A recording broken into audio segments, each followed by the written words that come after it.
Llega la hora de la verdad, para pensar y analizar las noticias de Colombia y el mundo. La hora de la verdad, en la red de Radio Red RCN, con Fernando Londoño Hoyos.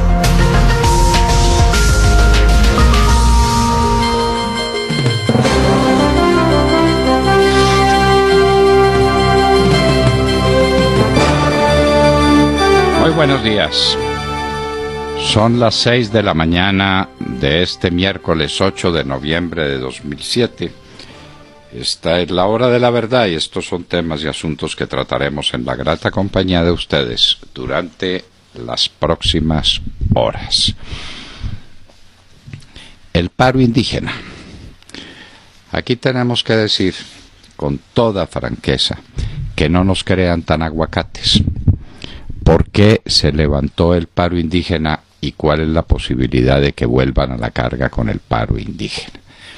Eso es un paro cocalero, lo mismo que el paro del Catatumbo.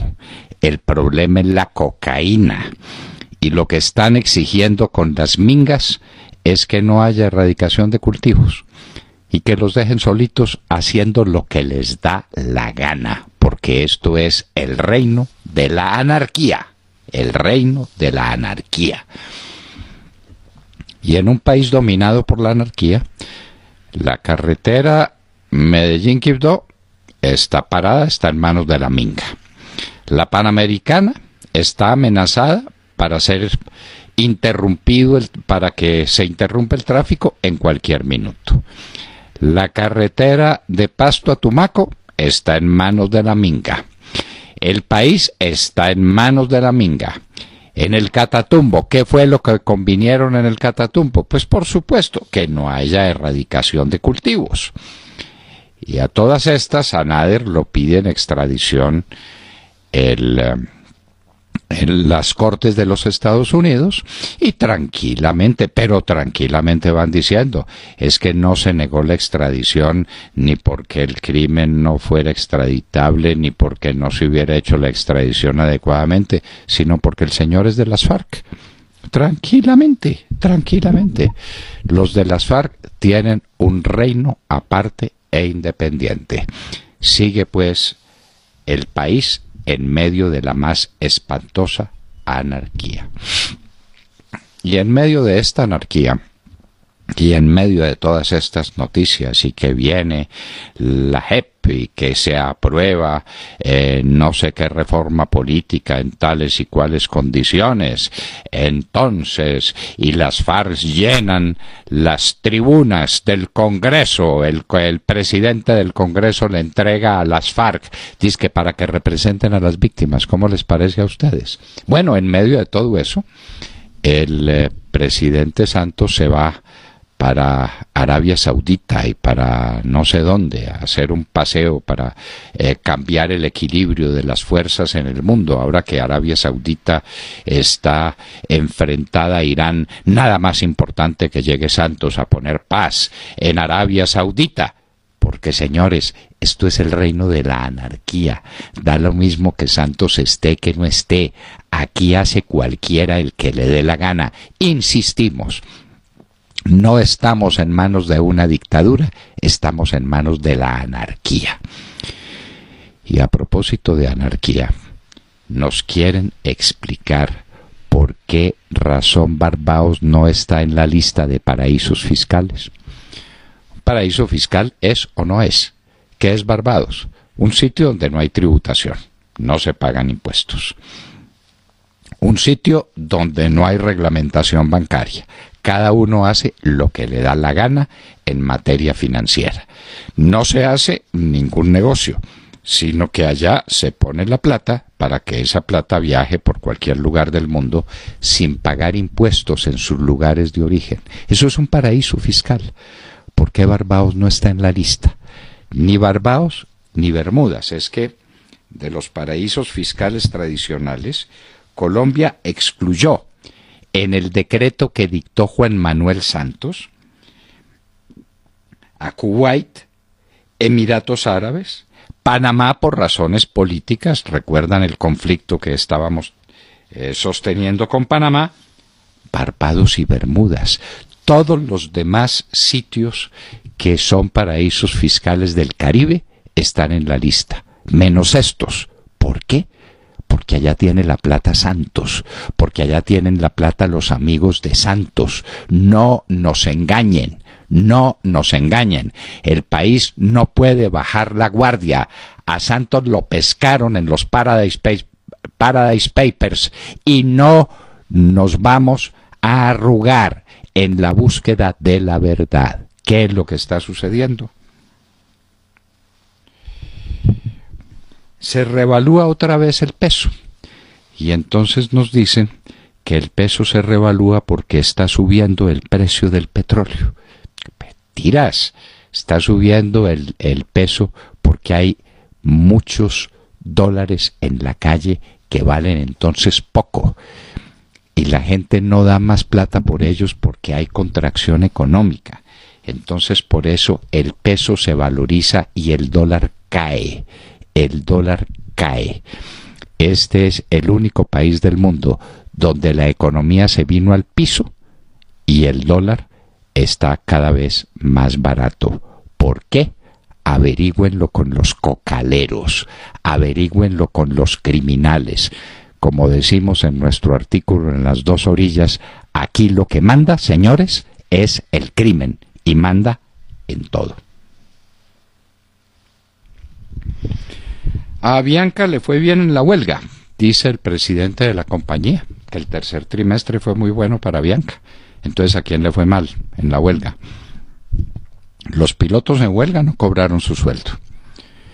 Los otros pilotos están trabajando a plena marcha, no tienen problema. El país, los pasajeros, somos las víctimas de lo que está ocurriendo.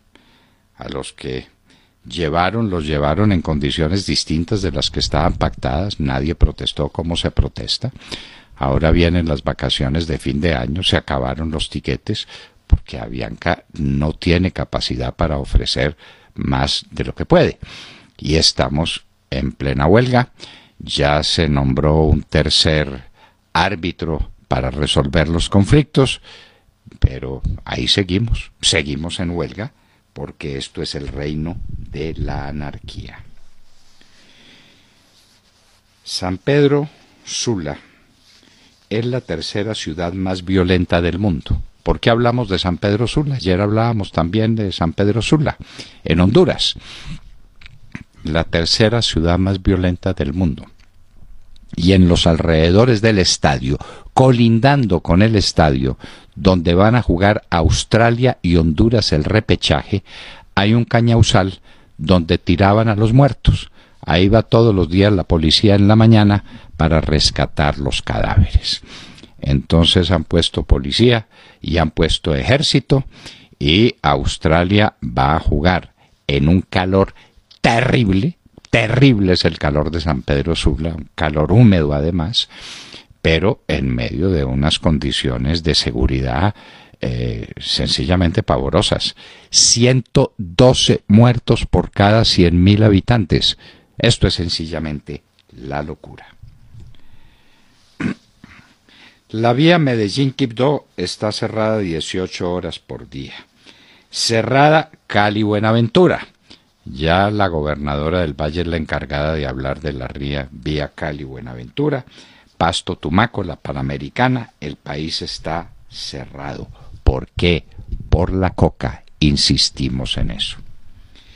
El ELN sigue reclutando niños en Vigía del Fuerte y amenazándolos a todos en el Chocó.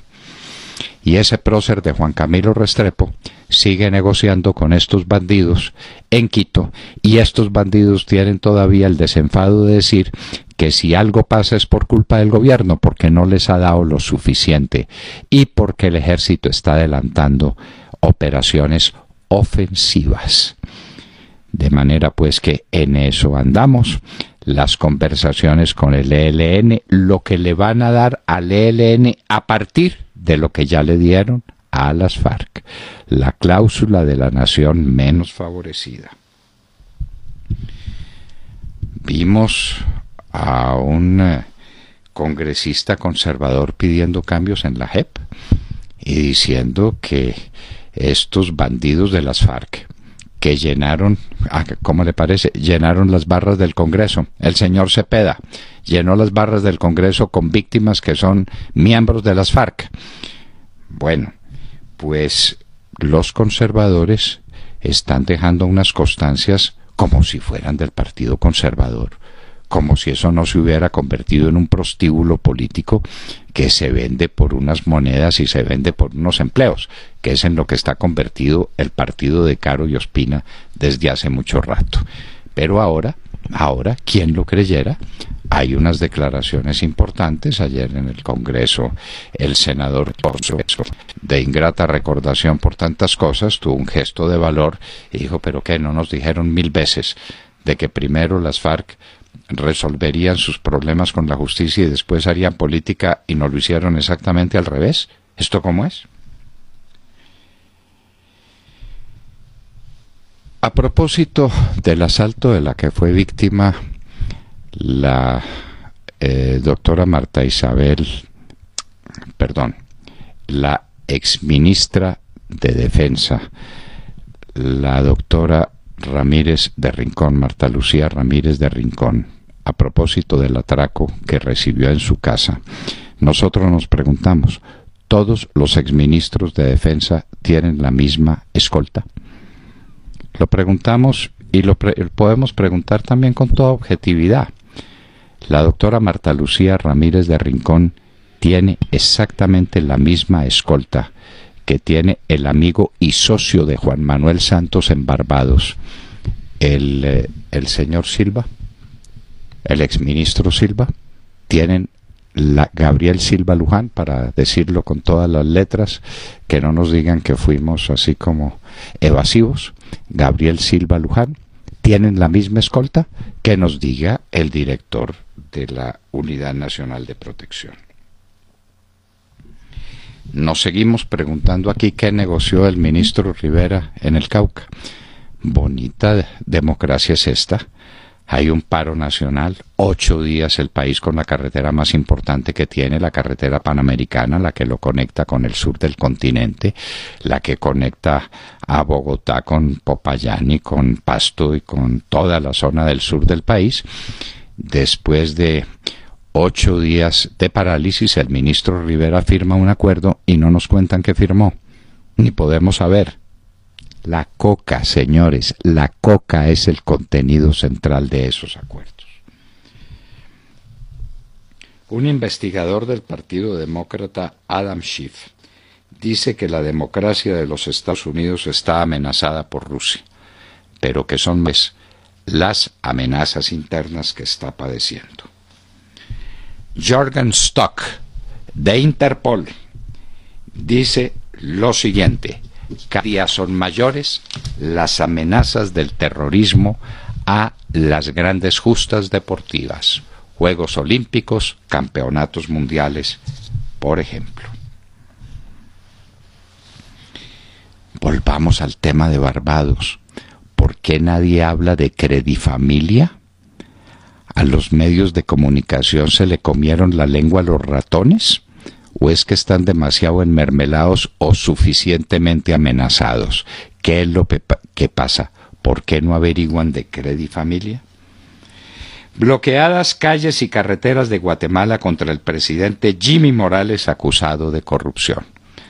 Cuando Guatemala resolvió nombrar a una persona casi de la farándula como presidente, dijimos, ¿esto para dónde va? Pues ahí está Guatemala con los problemas a cuestas. Se frustra visita de Trump a zona desmilitarizada entre las dos Coreas. Era un golpe publicitario que iba a dar Trump. Desde luego, pues que él no iba a hacer ningún acto especial en ese lugar. Era un golpe publicitario y la neblina no lo dejó llegar a esa zona desmilitarizada. Puigdemont, el expresidente de Cataluña, que declaró o no declaró, porque nunca se supo, la independencia de Cataluña de España, desde Bruselas lanza feroz ataque contra la Unión Europea porque está respaldando a Rajoy, al gobierno central de Madrid. Ahí siguen pues los catalanes independentistas pataleando. La situación en España es por lo menos incómoda, difícil, y este señor haciendo alarde de su independentismo desde Bruselas. Está vivo en los Estados Unidos el debate por la venta libre y por el porte libre de armas, a raíz de que un hombre, evidentemente un desquiciado mental, pues alguien medio sano de mente, no es capaz jamás de hacer una cosa parecida, asaltó en una pequeña aldea de Texas, asaltó la iglesia y asesinó 26 personas, la mitad de ellos niños. Pues esto es horroroso, pero la culpa realmente es de la venta libre de armas. Realmente pues un arma de ese calibre, un arma automática de asalto, no la puede portar alguien sin que se sepa exactamente de sus antecedentes. Y este tenía los peores antecedentes imaginables. Había sido expulsado de la Fuerza Aérea, había estado en un manicomio, en un centro psiquiátrico, había sido convicto por ataques a la familia. Tenía todas las condiciones de un hombre sobre el cual debería haber cuidado del Estado, y no hubo ninguno. El conflicto de Arabia Saudita y de Irán, en el que va a mediar Juan Manuel Santos ahora, es que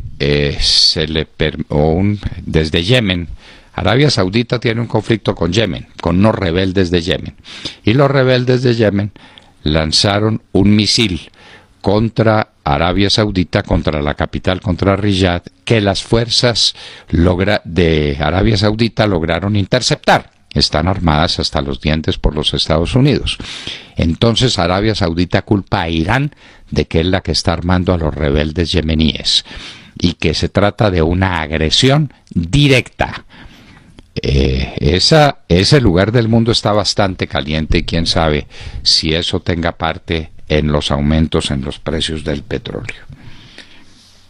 26 niñas, adolescentes, fueron rescatadas. Los cuerpos de 26 niñas fueron rescatados en una embarcación sobrecargada que intentaba pasar el Mediterráneo desde Libia. Sigue esta cosa atroz, el resultado de una mala colonización, el resultado de la pauperización del África, el resultado del comunismo en África, todas las hazañas del Che Guevara. Ahí sigue el Che Guevara apareciendo en las camisetas, semejante bandido, semejante asesino como el Che Guevara. Pues ahí vienen las consecuencias entonces, y tenemos que el África está empobrecida, sobre todo el África subsahariana. Gran parte del África está viviendo lo mismo, con la excepción de Botsuana tal vez. Hay algunas pocas excepciones en África de economías prósperas. Y la gente, antes que morirse de hambre, arriesga su vida lanzándose al Mediterráneo. ¿Cuántos se han ahogado? Muchos. ¿Cuántos han pasado? Pregúntele a Europa el problema que tiene con los inmigrantes africanos. Y en un día como hoy en la historia empieza lo que se llamaría el Putsch de Múnich. En español lo traduciríamos como el golpe, pero es que se habla en todas partes del Putsch, que fue el intento que hizo Hitler en 1923 por tomarse el poder. Un intento desgraciado que casi le cuesta la vida y le debió costar su carrera, su loca carrera hacia el poder y hacia la tragedia de la humanidad. De todo esto y de mucho más hablaremos con ustedes en las próximas horas, en la Hora de la Verdad. Los invitamos, como siempre, a que nos sintonicen a través de los distintos diales en Colombia. 710 AM en Medellín, 1200 AM en Cali y 970 AM en Bogotá, de Radio Red de RCN. A través de Radio Sabana de Sincelejo nos amplifican a través de los 1370 de la AM. Recuerden también, ustedes nos pueden sintonizar en cualquier parte de Colombia o del mundo con las plataformas móviles en Wood Radio y también en Tuning, escribiendo La Hora de la Verdad. Allí en su smartphone, en su tablet o en su computador puede sintonizar nuestro audio de alta calidad. Nuestras redes sociales, Twitter, @Hora de la Verdad, y Facebook, La Hora de la Verdad, con Fernando Londoño Hoyos. Y recuerden, como siempre, que también a través de nuestra página de internet nos pueden escuchar en vivo y en diferido desde cualquier punto de Colombia o del mundo y nos pueden hacer llegar todas sus opiniones a través del chat. En esta dirección www.lahoradelaverdad.com.co. Bienvenidos. 6 de la mañana, 22 minutos. En la red de Radio Red RCN, La Hora de la Verdad, con Fernando Londoño Hoyos y su equipo periodístico. Muy buenos días a todos. Bueno, ¿qué será lo que tiene o sabe el narcoguerrillero Julio Enrique Lemos Moreno, alias Nader? Pregunto, para que lo pida tanto Estados Unidos en extradición y el gobierno colombiano, sin embargo, se niega a enviarlo. Recordemos que el pasado 12 de octubre, la Corte Suprema de Justicia emitió un concepto para oponerse a la extradición de este personaje que, al parecer, según investigaciones de la Fiscalía, tiene información de múltiples y variadas caletas de las FARC. Pues bien, el gobierno, con base en el concepto de la Corte Suprema, negó la extradición, a pesar de que Estados Unidos lo requiere por terrorismo, por el secuestro de 6 extranjeros en abril del 2008, entre los que se encontraba un estadounidense.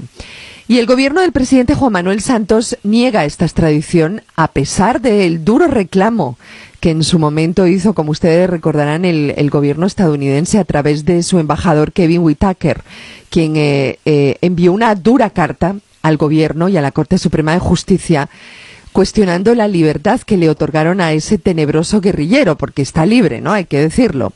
Según Estados Unidos, el secuestro del estadounidense no tiene relación con el conflicto armado y Nader hizo este secuestro para obtener un beneficio propio.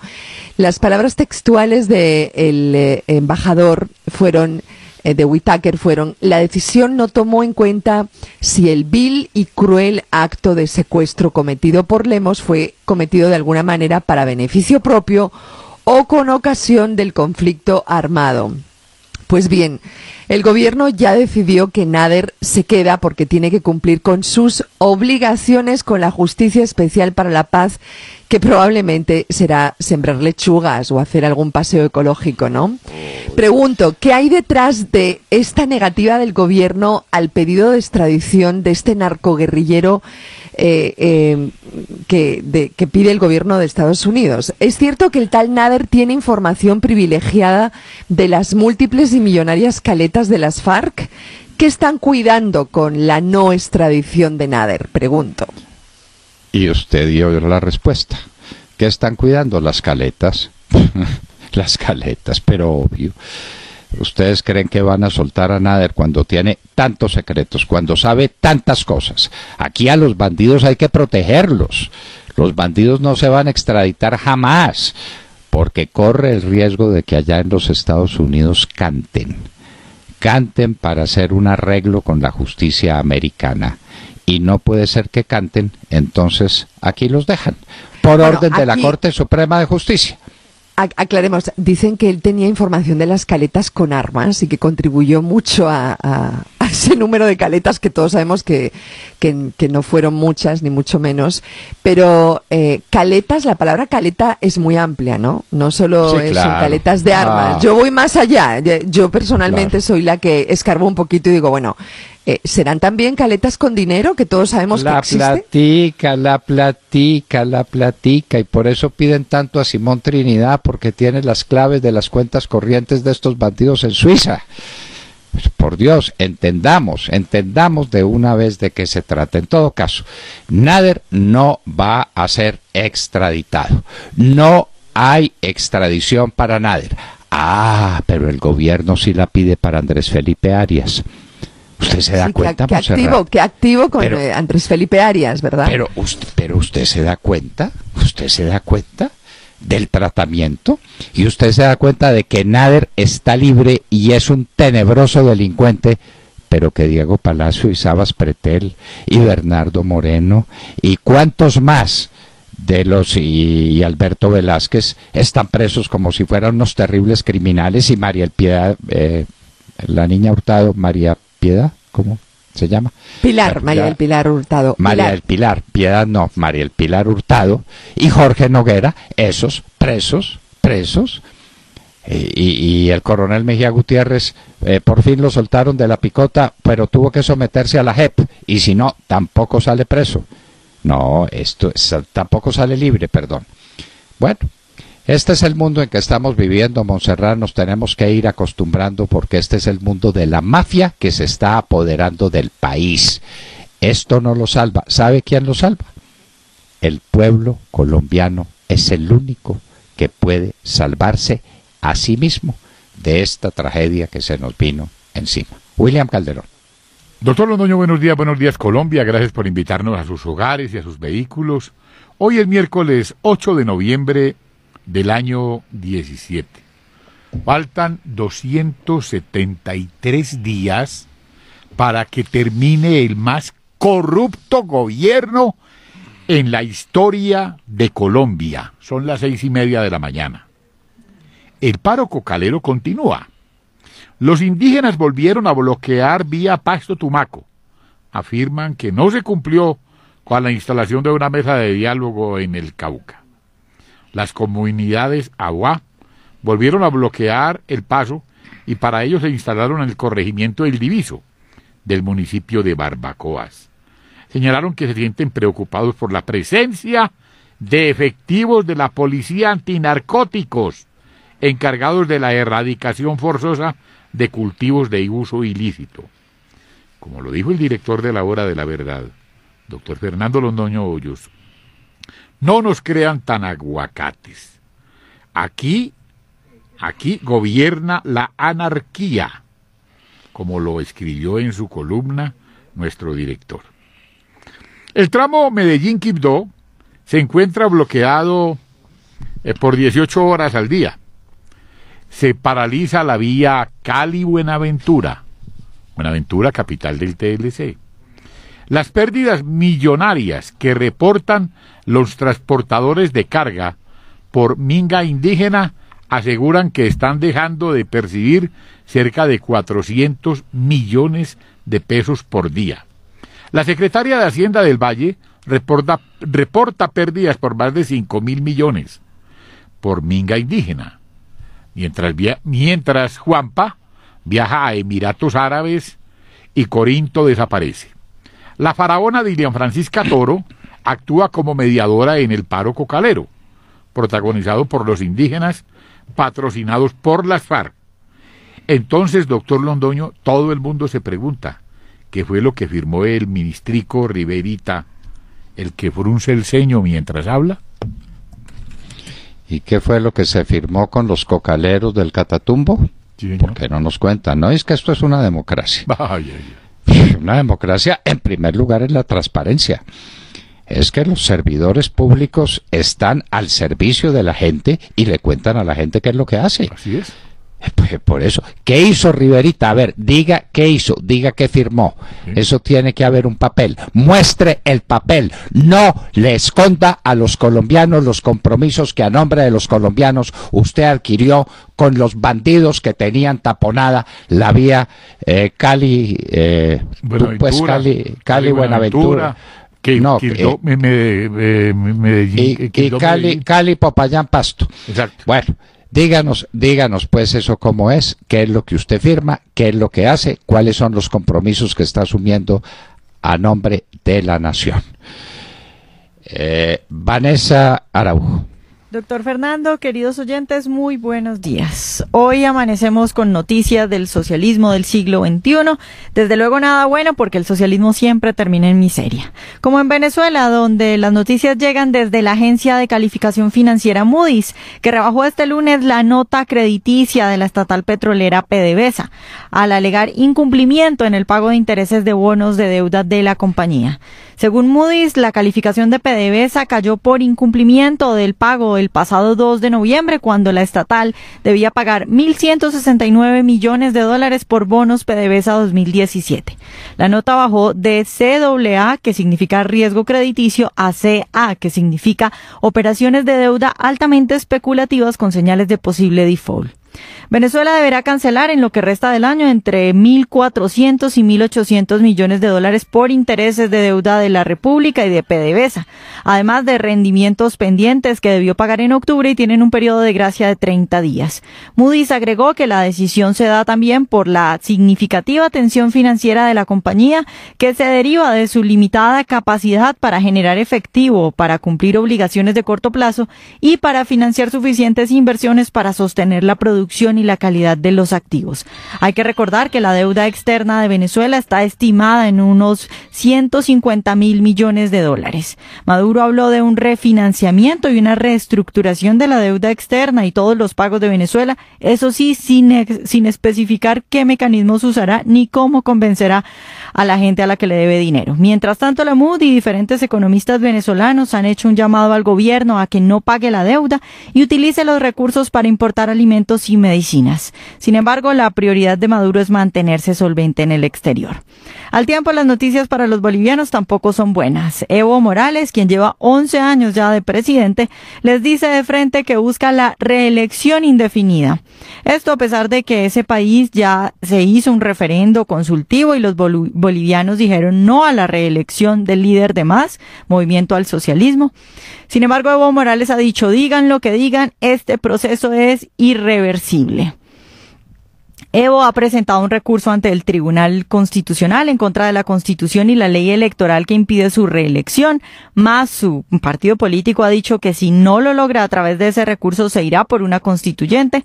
Además, el partido llevará a cabo movilizaciones escalonadas en los 9 departamentos del país con la finalidad de promover la repostulación indefinida de Evo Morales.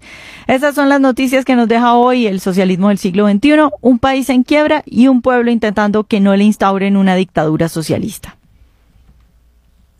Pues, y un pueblo pues que también está en quiebra. Bolivia no tiene nada distinto del petróleo y del gas que ha aprovechado para exportarle a los precios que le ha dado la gana a los países del sur, a Chile y Argentina fundamentalmente. Fuera de eso no tiene nada, no tiene sino a Evo Morales, que ya dijo que gobernaba indefinidamente. Sí, señor. ¿Cuánto llevan gobernando los Castro? ¿Cuánto llevan gobernando Chávez y Maduro? ¿Y cuál es la perspectiva de que se vayan de ahí? ¿Cuánto lleva gobernando Ortega en Nicaragua? Y ahora Evo Morales. Entonces, definitivamente el socialismo es una fábrica de miseria que está hecha para quedarse con el poder para siempre. Aquí dejamos subir a las FARC, a los aliados de las FARC, llámese Humberto de la Calle, Juan Fernando Cristo, Claudia López, Sergio Fajardo, llámese como se quiera. ¿Sabe quién los baja de ahí? Nadie. O el pueblo colombiano habla ahora, o que calle para siempre.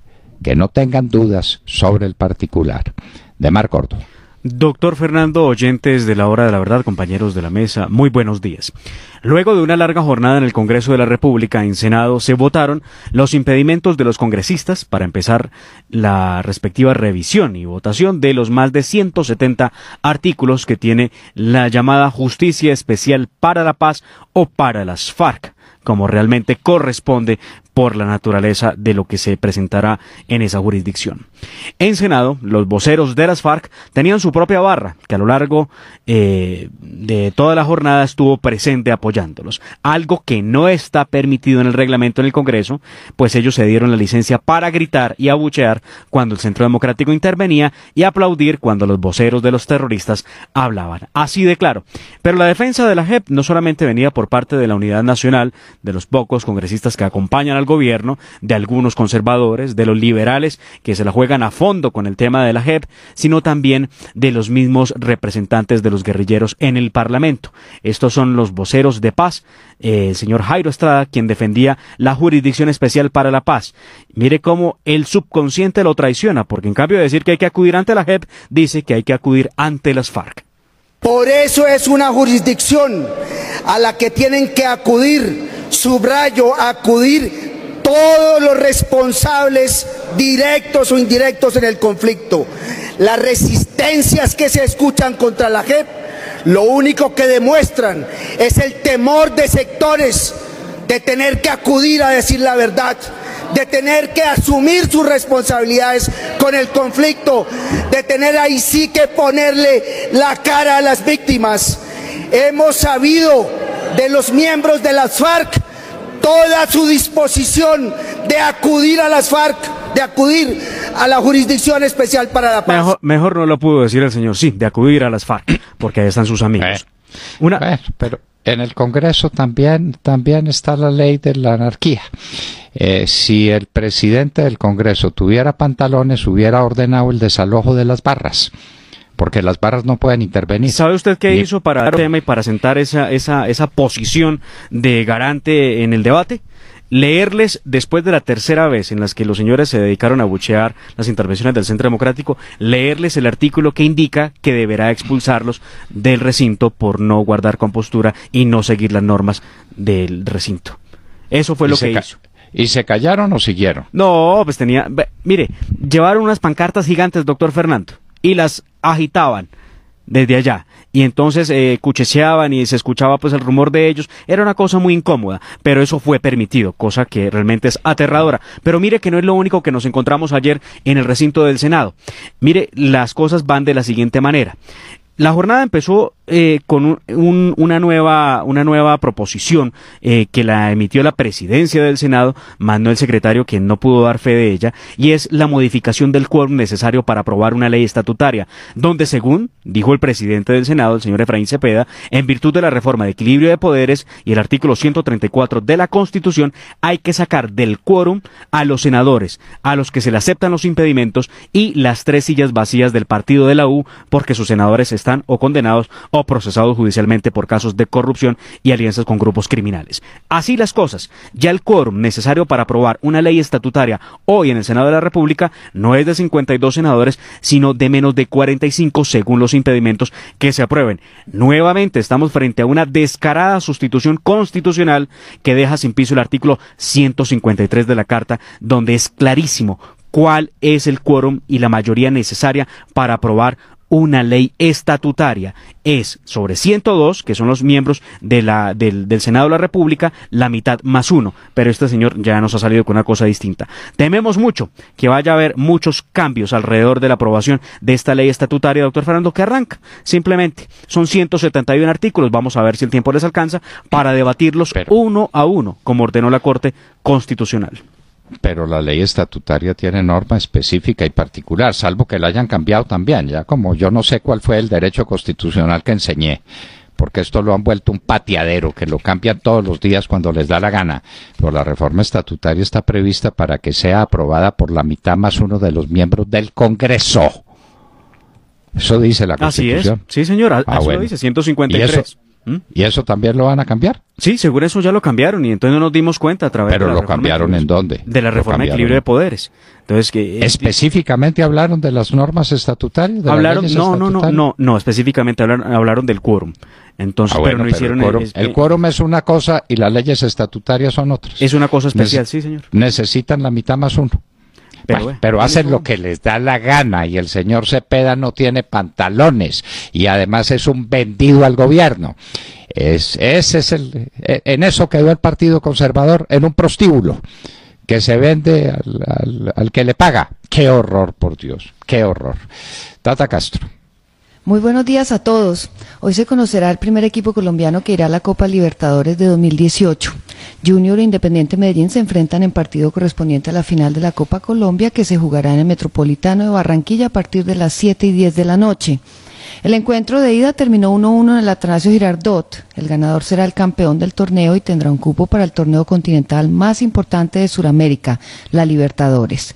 Julio Comesaña tendrá disponible a sus 2 principales figuras para este encuentro definitivo, Teófilo Gutiérrez y Jimmy Chará, quienes no fueron citados a la gira por territorio asiático de la Selección Colombia por pedido explícito del técnico uruguayo y las directivas del equipo. Eso fue lo que le faltó al técnico del Bayern de Múnich, doctor Londoño, para no quedar molesto molesto por el viaje de James Rodríguez a Asia, hacer un pedido explícito. Por el lado del poderoso, Juan Fernando Quintero es esperado hasta último minuto para ver si logra hacer de la partida. El volante antioqueño se recupera de un desgarro sufrido en la pierna izquierda y es la gran novedad entre los viajeros a Barranquilla. Medellín desde los octavos de final, cuando superó a Pasto, ha ganado todas sus series en tanda de penales. La única vez que ganó este torneo fue en 1981 y en el torneo de la Liga logró entrar entre los 8 este fin de semana y su clasificación a los cuartos de final todavía está en duda. El rendimiento del Junior es mucho mejor, ya está en los cuartos de final de la Liga y hoy jugará su tercera final consecutiva de este certamen. Fue campeón en el 2015 y en el 2016 cayó ante Nacional. Ante su público y con sus grandes figuras presentes, hoy en Barranquilla se conocerá al campeón de la Copa Colombia. Al Medellín le iba muy bien mientras Quinterito estaba en buenas condiciones. Sí. Curioso, se lesionó Quintero y se acabó el Medellín. Equipos que dependen de un jugador. Depende de un jugador que mueve al equipo entero. Pero en fin, esos son los deportes y esos son los abates de ese mundo tan complejo. Y en un minuto estaremos con Paola Holguín, senadora por el Centro Democrático Generación del 14. La esperanza del país en estos momentos oscuros es el pueblo colombiano. A él está acudiendo el Centro Democrático, pidiéndole solamente 3 firmas que salvarán la República. En un minuto, Paola Holguín estará con nosotros en la Hora de la Verdad.